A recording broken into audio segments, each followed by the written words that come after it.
in the cave dwellings of the Bao'an revolutionary site in Zhedan County, Yan'an, a photo of Mao Zedong wearing an 8-panel cap remains quietly displayed.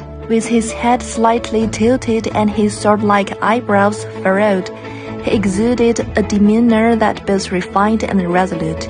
This iconic image in the history of the Chinese Revolution was captured by the Western journalist Edgar Snow.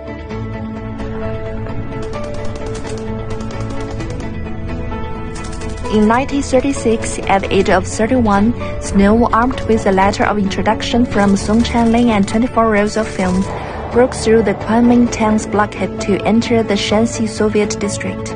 When he posed questions about the Chinese Revolution to Mao Zedong in the cave dwelling, the information barrier was shattered.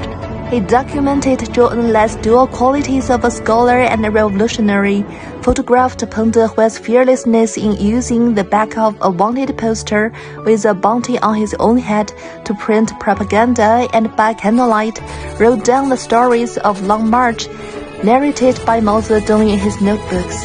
The heroic deeds of the officers and soldiers, such as the forced crossing of the Dadu River and the capture of the Luding Bridge, left him in awe. These are among the great feats in military history.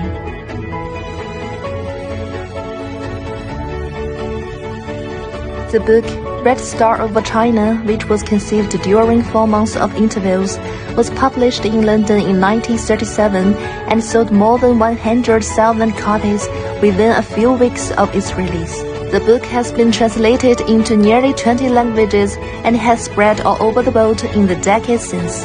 This thunderbolt that pierced the Iron Curtain not only led Roosevelt to meet with Snow 3 times, but also declared to the world that the CPC was the leading force in China's war of resistance against Japan and the future and hope of China. Snow was not only a recorder but also an activist. After the Marco Polo Bridge incident, Snow sheltered patriotic teachers and students in Beiping. A clandestine radio in his home transmitted resistance messages during the War of Resistance against Japan, and he personally escorted Deng Yingchao to safety.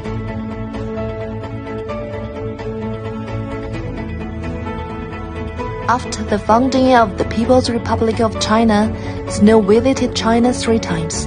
In 1970, he was received by Mao Zedong on the Tiananmen rostrum. The following year, he wrote an article for Life magazine in the U.S., which provided crucial impetus for breaking the ice in China-U.S. relations and became an important driving force for Nixon's visit to China. 1 week before Nixon's arrival in China, Snow passed away in Geneva. On his deathbed, he left a will stating, "I love China, and I would like a part of me to remain there after death, just as it was during my life." In accordance with his will, his ashes were interred in both China and the U.S. On the tombstone by the Winning Lake, the inscription, "In memory of Edgar Snow, an American friend of the Chinese people," written by Ye Jianyin, shines brightly among the green pines.